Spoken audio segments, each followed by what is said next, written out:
Assalamualaikum warahmatullahi wabarakatuh. Salam sejahtera, Om Swastiastu, Namo Buddhaya, salam kebajikan. Perkenalkan, nama saya Utomo Wicaksono, STR, FTR, MRG, nomor unik pendidik dan tenaga kependidikan 6262771722130243. Saya adalah dosen program studi sarjana fisioterapi Stikes Waka Insan. Video ini dibuat untuk pernyataan diri dosen dalam unjuk kerja Tridharma Perguruan Tinggi, khususnya bidang pengajaran. Dalam rangka mengikuti seleksi sertifikasi dosen gelombang 1 tahun 2025 oleh Kementerian Pendidikan Tinggi, Sains, dan Teknologi. Pada kesempatan ini, saya akan memaparkan salah satu mata kuliah yang saya ampu, yaitu fisioterapi muskuloskeletal. Kode mata kuliah F211 PKF dengan beban 4 SKS dan sebaran teori sebesar 2 SKS, praktikum sebesar 2 SKS. Saya mengampu mata kuliah ini pada tahun ajaran 2024-2025 kepada mahasiswa semester 5. Pengembangan LPS dari mata kuliah ini ialah Bapak Dadan Prayogo selaku koordinator, kemudian saya sendiri Utomo Wicaksono, dan kemudian rekan saya Bapak Bernardus Sadu. Mata kuliah ini menjadi keunggulan program studi fisioterapi di Stikes Waka Insan. Mata kuliah ini membahas konsep dasar hingga lanjutan dalam penataksana fisioterapi pada gangguan sistem muskuloskeletal. Fokus pembelajaran meliputi anatomi dan biomekanik sistem muskuloskeletal, proses patofisiologi berbagai kondisi muskuloskeletal seperti nyeri punggung bawah, osteoartritis, cedera jaringan lunak, serta evaluasi dan intervensi fisioterapi yang sesuai berbasis evidence-based practice. Pembelajaran berlangsung selama 16 minggu sesuai kalender akademik dan dirancang untuk mendukung capaian pembelajaran lulusan program studi dan capaian pembelajaran mata kuliah. Adapun capaian pembelajaran program studi dari dimensi sikap, yang pertama, S11 memiliki sikap menghormati hak privasi, nilai budaya yang dianut dan martabat klien, menghormati hak klien untuk memilih dan menentukan sendiri pelayanan kesehatan, khususnya pelayanan fisioterapi yang diberikan, serta bertanggung jawab atas kerahasiaan dan keamanan informasi tertulis, verbal, dan elektronik yang diperoleh dalam kapasitas sesuai dengan lingkup tanggung jawabnya. S12 menginternalisasi sikap Paulinian, yaitu T2CARS, meliputi transformer, travail, caring, accountable, regularity, dan simplicity, dalam melakukan pelayanan kesehatan, khususnya pelayanan fisioterapi. Dimensi penguasaan pengetahuan meliputi PP4 menguasai konsep teoritis pelaksanaan manajemen fisioterapi secara teori dan komprehensif pada muskuloskeletal, neuromuskular, kardiorespirasi, integumen, kesehatan reproduksi, pediatri, geriatri, olahraga, kesehatan kerja dengan gangguan gerak dan fungsi sepanjang kehidupan manusia dengan menggunakan teknik fisioterapi yang dilakukan secara mandiri dan atau berkelompok. Dimensi keterampilan umum meliputi KQ2 mampu menunjukkan kinerja mandiri, bermutu, dan terukur. Dimensi keterampilan khusus meliputi KK1, mampu melakukan interview, prosedur assessment, observasi, tes fisioterapi, behavioral scoring, dan tes fisioterapi yang sesuai dengan prinsip diagnosis fisioterapi dipakai di lapangan kerja serta diperbolehkan sesuai kode etik fisioterapi Indonesia. KK3, mampu menganalisis persoalan fisioterapis, non-klinis, maupun persoalan perilaku, serta menyajikan alternatif pemecahan masalah yang sudah ada. CPMK yang diharapkan setelah mengikuti kegiatan pembelajaran fisioterapi muskuloskeletal, mahasiswa mampu, yang pertama, memahami anatomi dan biomekanik sistem muskuloskeletal, yang kedua, memahami konsep dasar fisioterapi kasus muskuloskeletal, yang ketiga, menerapkan manajemen fisioterapi kasus muskuloskeletal. Distribusi bobot penilaian final dari proses pembelajaran selama 16 minggu pertemuan terdiri dari yang pertama, tugas sebesar 10%, yang kedua, UTS sebesar 20%, yang ketiga, UAS sebesar 20%, yang keempat, skill lab sebesar 20%, dan OSPE sebesar 30%. Dalam video ini, saya akan menampilkan proses perkuliahan pada pertemuan minggu ke-7, yaitu dengan sub CPMK pembelajaran mata kuliah, menerapkan manajemen fisioterapi pada kasus muskuloskeletal anggota gerak bawah, yaitu hip kompleks. Dengan indikator penilaian, yang pertama, mengidentifikasi anatomi dan fungsi kompleks dari sendi hip. Yang kedua, menjelaskan patologi umum dari sendi hip. Yang ketiga, melakukan pemeriksaan fisioterapi hip secara tepat. Yang keempat, menetapkan diagnosis fisioterapi berdasarkan temuan klinis. Kemudian merancang dan melaksanakan program terapi sesuai dengan kondisi hip. Kemudian mengevaluasi efektivitas intervensi fisioterapi hip.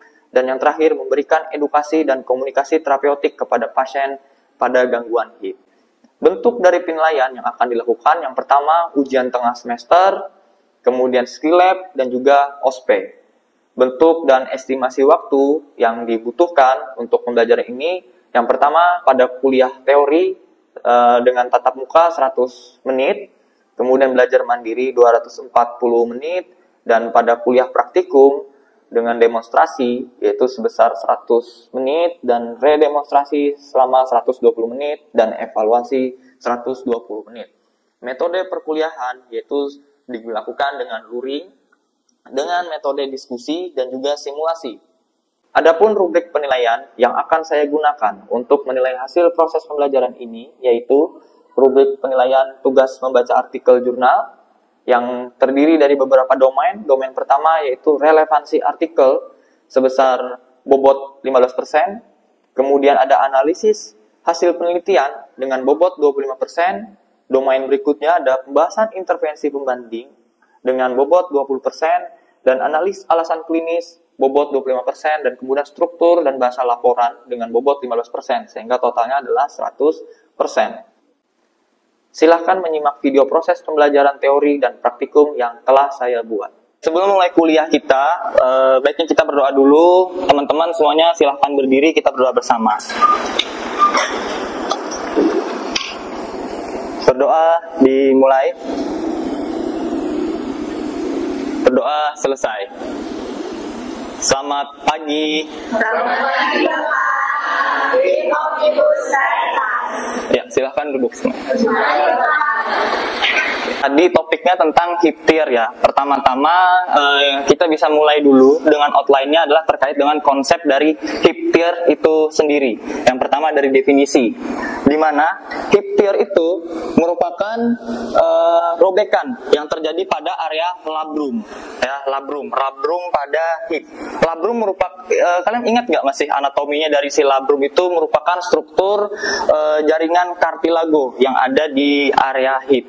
Kemudian ada faktor risiko, ada degeneratif, aktivitas olahraga, hipermobilitas, dan kelemahan otot dari si stabilisator hip. Nah, menurut teman-teman dari si faktor risiko, kira-kira apa yang menurut kalian paling bisa dimodifikasi dari beberapa faktor risiko ini? Bisa angkat tangan yang bisa berpendapat, yang mau berpendapat silahkan angkat tangan. Oke, Fitri. Bisa Fitri, apa yang menurut kamu yang paling mudah untuk dimodifikasi dari faktor risiko tersebut? Kalau menurut saya Bapak, itu degeneratif. Karena degeneratif ini kan kita ketahui bisa terjadi sejalan beriringnya usia. Jadi bisa kita cegah sebelumnya dari segi jaringan itu bisa dilakukan intervensi yang preventif. Oke, ada pendapat lain? Bagus ya jawaban Fitri, boleh kita tepuk tangan dulu? Mungkin ada pendapat lain? Pendapat lain boleh? Nadia? Niluh? Nadia mau berpendapat? Izin Bapak. Oke, silakan. Kalau dari Nadia sendiri, pendapatnya dari aktivitas olahraga. Kan karena tadi salah satunya overuse lah Bapak. Aktivitas olahraga yang berulang kali itu bisa mengakibatkan overuse. Nah, jadi untuk mencegahnya tuh aktivitas olahraganya tuh dibikin sistematik gitu supaya dibikin teratur jadi enggak yang berlebihan gitu loh Bapak. Oke, bagus. Jawabannya semuanya benar. Dari Fitri benar, dari Nadia benar. Tepuk tangan juga buat si Nadia. Oke, kita masuk ke slide berikutnya. Nah, ini dia gejala klinis dari si hiptir. Tanda gejala yang paling utama itu adalah nyeri. Nyerinya sifatnya di bagian dalam paha, di bagian selangkangan, di bagian dalam. Dia nggak keluar, tapi di dalam. Bisa menjalar ke bagian dalam sampai ke lutut. Penjalarnya seperti itu. Kemudian sifat nyerinya itu pada setelah kita melakukan istirahat. Kayak misalkan habis duduk nih, habis lagi duduk tuh dia nggak ada nyeri. Tapi dari duduk ke berdiri, nah setelah berdiri tuh tiba-tiba nyeri banget, perih, tajam, menusuk kayak gitu. Nah kemudian ada krepitasi. Krepitasinya misalkan pada saat dia dari duduk tadi mau ke berdiri, tiba-tiba bunyi pop atau klik kayak gitu ya. Nah, itu ada tanda-tanda robekan di dalam kartilagonya. Kayak gitu. Curiga sudah kita di situ. Kemudian ada keterbatasan fungsional. Keterbatasan fungsionalnya kira-kira karena dia di hip, berarti kira-kira ada yang bisa nebak nggak keterbatasan fungsionalnya apa yang terganggu? Karena dia di posisi hip, Vero kira-kira apa? Keterbatasan fungsionalnya pasien akan terbatas apa kira-kira? Misalkan duduk Pak, duduk aktivitas seperti buang air besar, air kecil dengan fasilitas yang jongkok. Ya, betul. Jawaban Vero sudah benar ya. Itu sudah sangat spesifik sekali. Enggak usah jauh-jauh, yang pasti gangguan berjalannya terganggu. Ya, otomatis. Karena hip itu berfungsi untuk kita mobile. Untuk berpindah dari satu tempat ke tempat lain kayak gitu. Kalau hipnya sudah terganggu, otomatis dia nggak bakal bisa berpindah dari satu tempat ke tempat lain kecuali dengan bantuan kursi roda. Nah, diagnosa. Untuk mendiagnosa, memastikan adanya suatu kondisi hip tear tadi menggunakan penunjang diagnostik yaitu MRI. Ya, dengan MRI. Kenapa harus MRI? Padahal ada penunjang diagnostik yang lebih murah dan mudah banget diakses di setiap rumah sakit itu ada, kayak X-ray. Ada yang berpendapat yoga mungkin? Ya Pak, menurut saya untuk MRI ini dia memvisualisasikan dari lunak lebih jelas, tidak seperti yang lainnya. Untuk MRI ini sendiri bisa melihat otot, tendon, ligamen, busa, sendi, karena ini kan kasusnya adalah robekan batu tempat termasuk dari lunak. Jadi menurut saya kenapa ini perlu MRI karena di dalam Oke, betul. Tepuk tangan dulu buat si Yoga. Karena MRI dia bisa melihat sampai ke struktur jaringan lunak ya. Kalau X-ray itu cuma bisa melihat sampai batas tulang. Kita hanya melihat tulangnya ini ada dislokasi atau enggak. Kayak gitu. Boleh dilakukan X-ray kalau misalkan biasanya kalau pasien-pasien BPJS tuh arahannya pasti ke X-ray dulu. Kenapa? Untuk meminimalisir biaya. Pastiin dulu struktur tulangnya aman, apakah ada dislokasi atau nggak ada, atau ada retakan kecil. Kalau misalkan nggak ada, masih bagus tuh, komponen tulangnya masih bagus, baru dokter akan merujuk ke MRI biasanya. Kayak gitu, untuk memastikan apakah ligamen atau kartilagonya ada yang robek. Kayak gitu. Nah, untuk fisioterapi sendiri, kira-kira untuk memastikan atau menduga hip tear, kalian punya pendapat apakah fisioterapi bisa atau enggak? Ada yang punya pendapat? Yang punya silahkan angkat tangan. Oke, Ovi, silahkan Ovi. Jadi kalau fisioterapi ada spesifik Bapak. Ya. Pertama itu biasanya untuk yang kirinya ada Fadir test. Ada Fadir test. Kalau Fadir itu pasti dalam dan kaki. Oke. Tepuk tangan buat Opi. Oke. Jawabannya benar ya, bisa dengan tes provokasi atau tes spesifik, yaitu dengan Fadir tadi dan juga harus dengan wawancara. Apakah bisa nanti kita mendiagnosa hanya dengan tes? Jawabannya pasti nggak bisa. Ya, jawabannya pasti nggak bisa karena 60% untuk mendiagnosa itu harus dengan wawancara dulu, baru kita tes objektif kayak gitu. Nah, tesnya apa aja? Tadi sudah benar disampaikan oleh si Opi. Yang pertama itu adalah tes Fadir. Ya, tes Fadir seperti yang ada di itu, yang gambar yang pertama, tes Fadir. Kemudian yang kedua dengan tes skor. Semuanya harus temuannya adalah positif nyeri. Si pasien harus mengalami positif nyeri atau bunyi klek kayak gitu, atau ada krepitasi. Kalau seandainya nanti kita tes nanti ada SLR-nya positif, berarti dugaan dari si hip tear itu harus gugur. Kayak gitu, berarti dia ada HNP di situ kemungkinan, bisa HNP atau bisa cedera lain, atau nanti kalau kalian tes Patrick positif, ternyata berarti gangguannya bukan di hip tear, tapi lebih ke sacroiliac joint masalahnya berarti. Untuk kasus hip tear, kira-kira bisa nggak tanpa operasi, atau bisa hanya di fisioterapi? Anda punya pendapat? Ya, Wadinah? Itu bisa dioperasi ya Pak. Jika nyerinya sudah lebih dari 3-6 bulan dan robekannya cukup besar. Ya, sudah betul, tanggapan si Dina sudah betul. Hip tear itu memang bisa dioperasi. Tapi fokus pertanyaan saya adalah apakah hip tear itu pengobatannya harus dioperasi atau bisa hanya dengan fisioterapi saja? Ya, silahkan Vero. Jadi jawab Bapak, jadi bisa tanpa operasi tapi tergantung dari tadi kan disebutkan kalau sudah besar tirnya. Jadi kalau tergantung dari derajat tirnya sudah besar atau masih kecil itu bisa tetap dilakukan. Oke, ya jawabannya sudah lumayan bagus, sudah mendekati. Kita tepuk tangan dulu buat si Vero ya. Kemudian tidak ada instability yang berat, di mana sendinya itu goyang. Kalau sendinya oklek, pasien tuh kelihatan kan lagi jalan, kepala femurnya tuh goyang atau panggulnya terlalu jatuh. Nah itu sudah wajib dioperasi harusnya, sudah dokter yang harus bertindak kayak gitu. Kemudian tidak ada inspection atau penjepitan dari penjepitan yang sangat berat, kayak misalkan nyeri yang berat atau asal gerak dikit sudah nyeri kayak gitu, nyerinya menusuk mendalam sampai mengganggu aktivitas fungsional banget kayak gitu. Itu memang sudah harus diberikan tindakan medis atau operasi kayak gitu. Tapi kalau masih bisa melakukan aktivitas dari ringan sampai ke sedang, maka bisa kita kasih fisioterapi aja kayak gitu. Kita ada 4 elemen. Elemen pertama tes apa?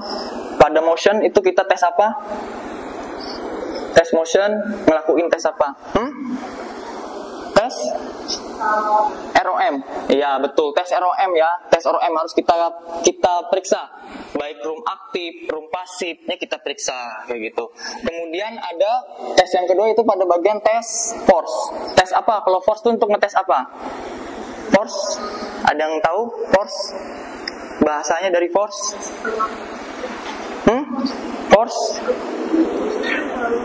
Ngetes apa? Silahkan angkat tangan Fitri. Kekuatan. Tes kekuatan. Iya. Tahap kedua kita harus ngetes force-nya, yaitu kekuatan otot dari flexor, extensor, abduktor, aduktor yang ada di arregio hip.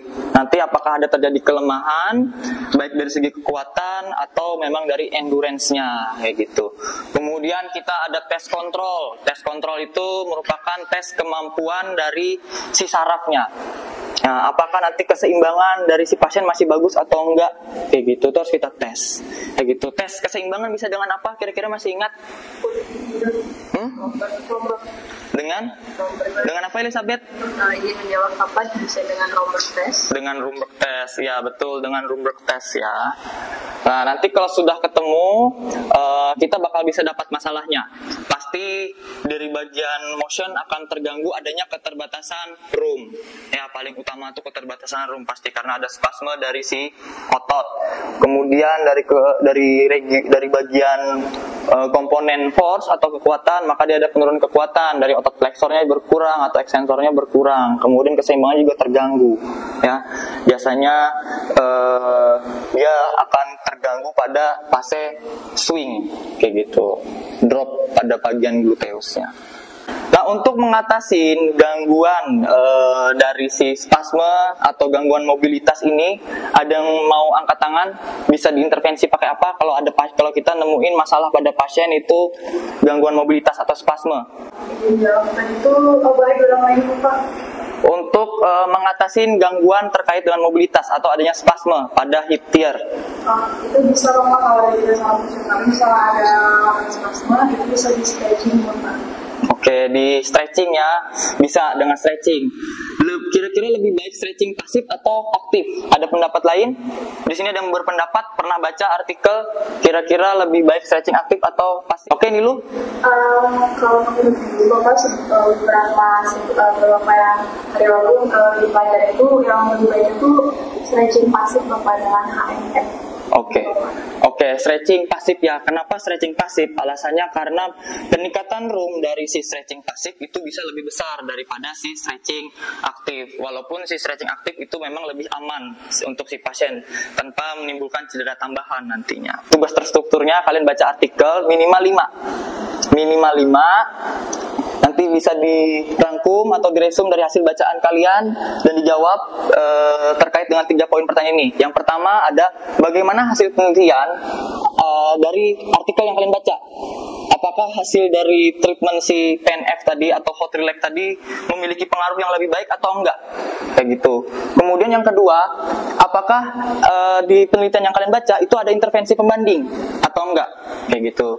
Dan kemudian kalau misalkan dari penelitian yang membandingkan tadi, kalau memang PNF enggak signifikan atau enggak memberikan pengaruh lebih baik, bisa kalian sampaikan apa alasan klinisnya, kenapa PNF enggak lebih baik dan kenapa intervensi lain itu justru lebih baik. Kayak gitu. Oke, sampai sini mengerti? Oke, kalau sudah dikerjain nanti silahkan diupload di LMS kita. Di LMS kita di Learning Swaka Insan ya. Oke, nanti di situ sudah ada waktu batas penguploadannya sampai dengan sebelum kalian UAS, yaitu sebelum tanggal 14 berarti harus sudah diupload. Kayak gitu. Berarti batas maksimalnya tanggal 13 jam 00. Oke. Sampai sini dulu ada yang mau ditanyain dulu sebelum kita akhiri perkuliahan kita? Kalau ada yang mau bertanya silahkan angkat tangan. Ada? Tidak ada. Oke, saya rasa nggak ada. Biar kita bisa habis ini istirahat dulu 15 menit. Setelah itu kita lanjut praktikum di laboratorium. Oke, kita akhiri perkuliahan kita. Selamat pagi semuanya. Tadi kita sudah kuliah di kelas ya terkait dengan teori. Sekarang kita kuliah praktikum di laboratorium fisioterapi muskuloskeletal. Kita langsung aja. Pertama saya akan mendemonstrasikan dulu bagaimana teknik melakukan hot relax stretching itu. Setelah saya demonstrasikan, nanti saya akan minta kalian untuk melakukan redemonstrasi. Kayak gitu ya. Oke, diperhatiin dulu. Mungkin saya minta satu relawan untuk jadi probandus. Oke, Radit ya. Silahkan Radit ambil posisinya. Nah, kita ilustrasikan dulu si pasiennya. Ilustrasikan, hadap sana dulu ya. Kita ilustrasikan si pasiennya mengalami pemendekan area otot hip flexornya pada area sebelah kiri. Maka yang kita terapi adalah yang sebelah kiri juga kan, jangan yang sebelah kanan justru. Oke, lalu kita posisiin pasiennya. Posisi awal pasien itu posisi Thompson test, yaitu terlentang tapi di tepi bed bagian pantatnya. Oke, silahkan ambil posisinya. Oke, rebahan. Silahkan rebahan Radit. Iya. Nah, ini dia. Biarkan pantatnya menggantung ya. Pantatnya bagian kaki, maksudnya tungkainya menggantung kayak gitu. Nah, kemudian kita akan terapi nanti pada sisi sebelah kiri tadi, karena ini iliopsoasnya memendek kayak gitu. Posisi awalnya adalah seperti ini. Yang tidak kita terapi kita fiksasi. Kita fiksasi seperti ini biar panggulnya tidak mutar pada saat kita lakukan hot relax kayak gitu. Caranya bisa kita minta pasiennya untuk memfiksasi sendiri sambil kita tahan seperti ini. Kemudian yang tungkai yang mau kita terapi kita taruh sebagai handling juga di sini. Seperti ini, kayak gini. Nah, pada posisi ini biarkan pasien selama 12 detik dulu untuk relaksasi secara natural, kayak gitu. Sambil napas secara biasa normal, kayak gitu. Napas lewat hidung, keluarnya juga lewat hidung, kayak gitu. Nggak usah napas dalam, napas normal aja. Kalau sudah 12 detik, baru kita bisa lakukan manuver dari si hot relax-nya. Pertama, bagian sisi yang kita terapi kita tahan dengan tangan dominan kita pada bagian atas lutut. Nih, ditahan aja biar dia nggak melakukan gerakan seperti ini. Kemudian kalau sudah seperti ini posisinya, kita minta si pasien untuk melakukan gerakan fleksi hip. Tapi kita tahan, jangan sampai ada terjadi gerakan. Biar terjadi kontraksi isometrik pada iliopsoasnya, tahanannya berapa? Yaitu 7 detik. Biasanya tuh normalnya 5-10 detik, tapi saya pakai yang 7 detik. Oke, kita mulai aja. Bisa mas kakinya digerakin, tahan tangan saya ya, lawan tangan saya. Coba gerakin lawan tangan saya. Oke. Nah, ini kita tahan, jangan sampai ada gerakan, ada kontraksi ototnya. Kita hitung 1, 2, 3, 4, 5, 6, 7. Oke, relax. Instruksiin pasiennya relax, jangan lupa relax, napas seperti biasa. Biarkan dia relaksasi selama 12 detik. Nah, kalau sudah, itu berarti sudah 1 siklus selesai. Lakuin bisa minimal 3 siklus, maksimalnya 5 siklus, kayak gitu. Nah, seperti itu ya. Mungkin seperti itu dulu peragaannya. Kita coba redemonstrasi. Satu mahasiswa jadi fisioterapi, satunya jadi pasien. Siapa yang mau coba lebih dulu? Saya Bapak. Niluh jadi apa? Fisioterapisnya Bapak. Fisioterapis. Fitri? Probandus berarti ya, jadi pasien otomatis. Oke.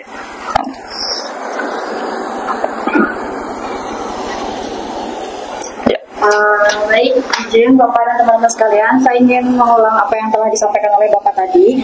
Jadi yang pertama, pasien itu kan awalnya berdiri kan. Kita sudah tahu cederanya karena tadi yang awal disampaikan oleh Bapak itu cederanya di kaki kiri. Saya melakukannya di kaki kanan yang mengalami cedera.